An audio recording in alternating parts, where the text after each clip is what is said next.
Hi, everyone. This is Sebastian Traeger, Managing Director of Reliability Center, and we are back for another episode of Reliability 4.0. As always, we're on a mission to make the world a more reliable place. And today we are privileged to be joined by Matt Sadler with ADM. And we are thrilled to have you, Matt. Thank you for being on the show today. Thanks so much. Thanks for having me. Excited to be here. Great. Well, listen, I always like to start out by just learning a little bit more about who our guest is. So tell us a little bit about ADM, what the company does, and then what your role is within the company. Sure. So ADM is one of the largest publicly held ag processing companies. So anything that's traded on the Chicago Board of Trade as far as commodities go, ADM processes at their facilities. So they're a global company, 450 locations, roughly 40,000 employees spread across quite a few different regions. And it's very exciting at ADM, a lot of innovation, a lot of things in the news as far as green energy projects going and sustainability projects. My role at the company, so I'm a global reliability engineer. My role is really to increase and enhance equipment reliability. We do that through a number of different ways, but the end game is really to make things last longer. Great. That's good. Well, we're going to come back to that. I want to hear a little bit more. Tell us the origin story. How did Matt get into reliability engineering? How did you end up where you are? Sure. So I started my professional career, did 8 years in the United States Air Force as a hydraulic mechanic and left the military. At that time, it was the right decision for my family and myself, and went into the private sector. Worked a couple maintenance supervisor jobs and put in for a reliability engineering position at Cargill. Got the job. And really at that time, that was probably 10, 12 years ago, reliability engineering was a little bit different. So we wore a lot more different hats, and you were more considered a maintenance supervisor or a maintenance engineer than a reliability engineer. So instead of using the data and being a data analyst and trying to extend mean time between failure, mean time between repair, we were more focused on training maintenance technicians on alignments and precision maintenance techniques, right? And so I learned from a lot of people at Cargill during my 8 years in their animal feed division and their oilseeds division on what it really meant to be a reliability engineer. 2 years ago, I had the opportunity to come to ADM in this position and develop the standards and really teach and train reliability engineering. So that's what I'm doing now, is we're setting the foundation, the fundamental elements of reliability engineering at ADM.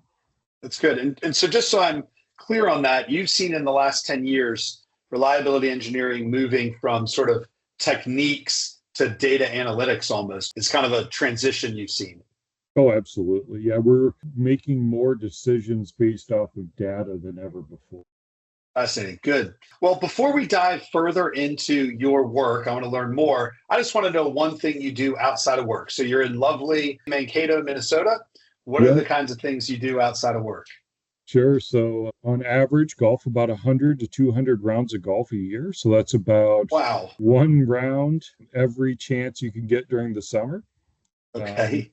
Our kids are involved in quite a bit of activities, so do stuff with them, and like to go to Minnesota Wild hockey games, and huge Iowa Hawkeye fans, so spend a lot of the time rooting on the Hawkeyes. That's great. Wow. I mean, that is a lot of golf. That's impressive. Very impressive. I love learning about people's kind of hobbies and interests. Such an interesting variety. That's really neat. Well, let's dive a little bit more into your role at ADM and specifically what brought our two companies together. So our company, we started working with you with a product called EasyRCA, and you all have implemented that. But first, what kind of challenges or problems, were you facing before implementing that? So one of the biggest challenges was there were so many variety of tools out there. And ADM was using, I think, 6 different versions of a root cause analysis, either software or tool. One challenge with that is now we can't pull data from a central source. So to make any of these data decisions as a reliability engineer, or even as a business leader at ADM, It's very difficult with the just different versions we had. So EasyRCA brought one solution that was really easy to provide that clarity that was really needed. That's great. Yeah. And then in addition to that, I mean, can you speak to any other factors that you evaluated that led you to EasyRCA? Like why that solution over others you could have picked? Ease of use. So end users are using these tools.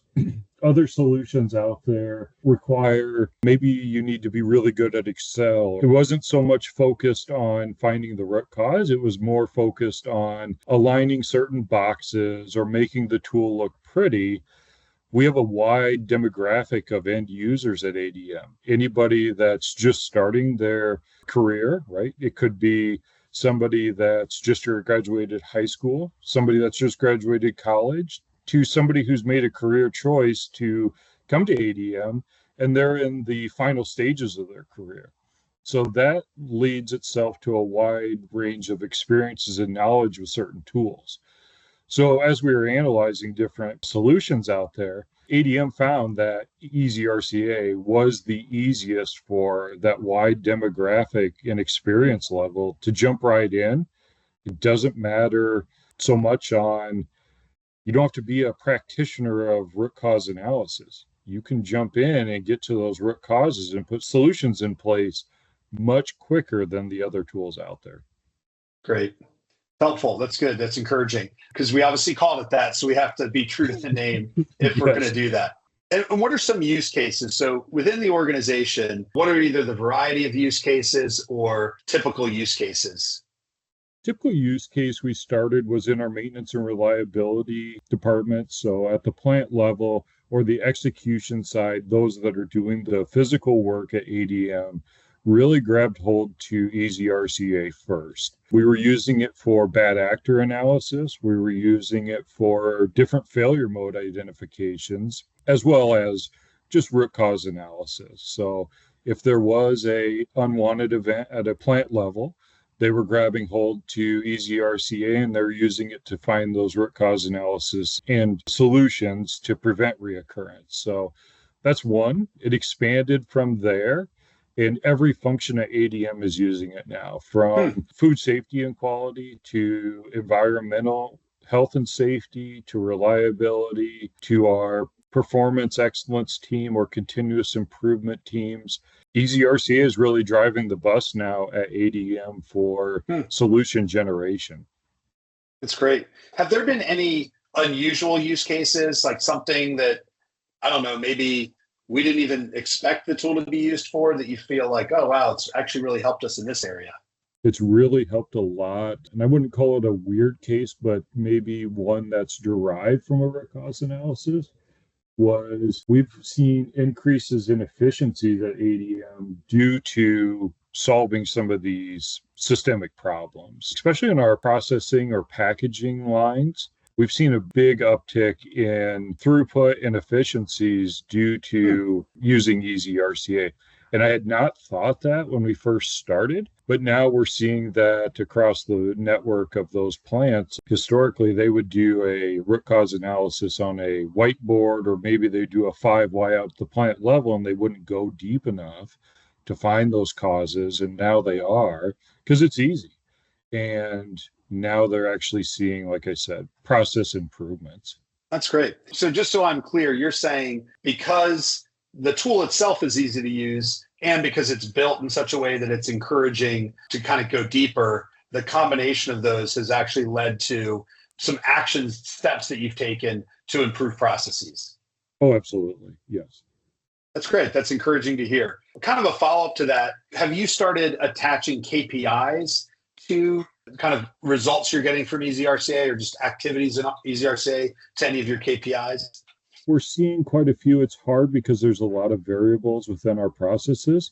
We started with one KPI, just how many users we were getting, and now we're driving that even further, like where your question leads to is, what are these metrics at ADM that are being impacted on this? One that's probably not tracked, I see it in our plant visits, morale has improved. These systemic problems are going away.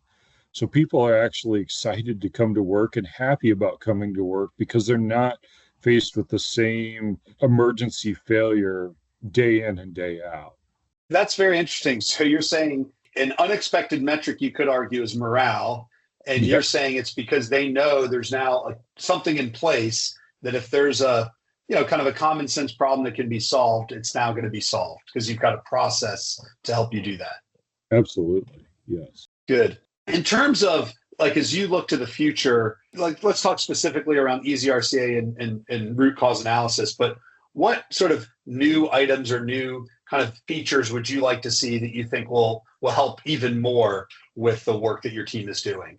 One thing that we've really pushed for is more reports. So that's in work right now. How do we get to showcasing the data, right? And making that easy so every stakeholder across ADM knows how they fit and matter when they're doing RCAs. We asked them to do quite a few RCAs.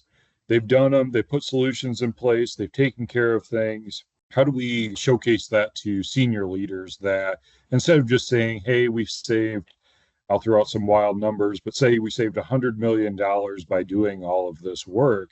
Money's one thing, but like I was talking about earlier, how do you really showcase the other impacts that are out there, or maybe preventing other risks from occurring? That's good. Yeah. Well, and I think that idea of leaderboards and data to help people just see, I think all of us want our work to contribute. People I think are motivated by doing good work, especially people in the engineering world. They want to do meaningful work that they know makes a difference. And they get frustrated when they're doing work that they know isn't really helping a lot. So that's a good point, that the more we can highlight that, the more we can showcase for you, for others in the organization, for leaders. I think that only improves the experience for everybody. Absolutely. We've obviously, as a company, tried to put some AI features in the product. Are you seeing AI? A, are you finding those helpful within the product? And then B, are you seeing AI shape any other products that you're using? Yeah, it's been especially helpful to steer and coach maybe a junior RCA facilitator. So they get into these discussions at a plant level, and maybe they're not a subject matter expert. Maybe they're just somebody that was selected to facilitate, and now they're going through the root cause analysis and they need some of that help. They need some of that AI to kind of prompt them in the right direction. And we find it in quite a few variations in today's world. Writing work orders is another one that we see a lot of it. Instead of conveyor broke, we need those descriptive details, and AI is really helping to transform, like I said, what used to be a very technique-based operation in maintenance to a very, these words mean and have impact. That's fascinating. It's interesting even to think about how the workforce is likely going to change in the next 10 to 20 years as tools and data become, I don't think they're ever going to remove the need for a subject matter expert, but I do think some of that can be, you can maybe see some more folks who are a little more flexible in the types of problems they're able to solve and work with. Oh, absolutely. Before, we were picking up the phone at a plant level and calling for help. The AI world and that digital transformation is we're going to have more troubleshooting help, and things are going to have to really be out of control before we solicit help, because we have a lot of these answers readily available, whether that's an operator or a maintenance person. Yeah, I'm sure you have too, been around for enough waves of technical innovation where it's almost like there's a big breakthrough that gets kind of incorporated into business process. There's a period where that just is the norm, and then the next breakthrough happens, and it feels like we're kind of in AI has started to work its way in. It'll probably be 1 to 5 years until it's just standard, and then we'll kind of be waiting around for the next innovation, whatever that might be. Who knows what that is at some point. If you're kind of giving advice to someone considering EasyRCA, what advice might you give them? Try it. We get solicited by many people who want resources outside of organizations. And I think where EasyRCA and that entire organization has done really well is said, use it, try it out. And if you don't like it, that's fine. We tried it at ADM and we loved it. And it became like you were saying, Sebastian, became the norm, the next innovation instead of the next shiny thing or the next initiative at ADM. And we did the same thing with the plants. We didn't force it on any of these locations. We have a lot of plants in a lot of different regions. We said the same thing. Try it, and if you like it, adopt it and move forward. And we're here to help and support, and we'll give our resources. I don't see that with a lot of other companies out there.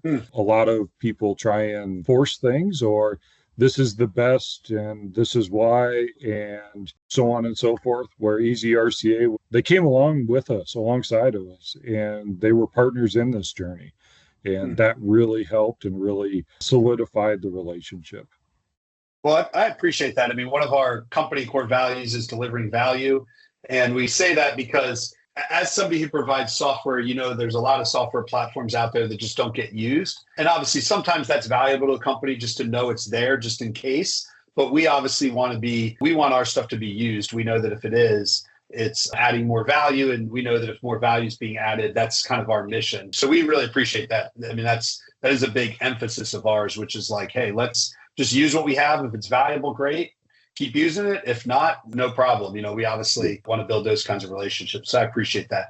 Well, one last question I always like to ask folks is, if you are speaking to a newer reliability engineer, maybe somebody with less experience, what is one thing from your job or expertise you would want to share? We're very focused on EasyRCA and root cause today, but it can be about that, or you can be broader. Just always love to hear advice folks have to offer. Sure, absolutely. One thing I would say to anybody joining reliability engineering or the maintenance reliability industry, if you would today, or that function within many industries, is not everything's written in books, right? We have a lot of different subject matter experts within our career field. The one thing that I found to be the most important is the relationships. It's those relationships with not only plant folks, but every function across the business. You have to get out of the office and you have to go to where the work's being done and create those relationships. Somebody told me early on in my career that you have to pull your own little red wagon and fill that up with things that you bring to the table. So for me, that was always vibration analysis and condition-based monitoring, using that to drive those reliability decisions. Find what interests you, create those relationships, lean on other people and let them help you. That's great. Well, thank you. That's fantastic advice. So thank you so much, Matt. Matt Sadler's been our guest today. Thank you for this insightful conversation. We appreciate it. And to all those listeners, our goal of this podcast is to help reliability engineers and really anyone take steps to being successful at using technology, and specifically in root cause analysis. If you're looking for RCA training or resources and materials, please check out reliability.com. And of course, if you're looking for software, check out EasyRCA. Well, that's all we have today, folks. Again, thank you for joining us as we are on a mission to make the world a more reliable place. And we'll see you on our next episode. Thanks again, Matt. Thank you. All right. Take care.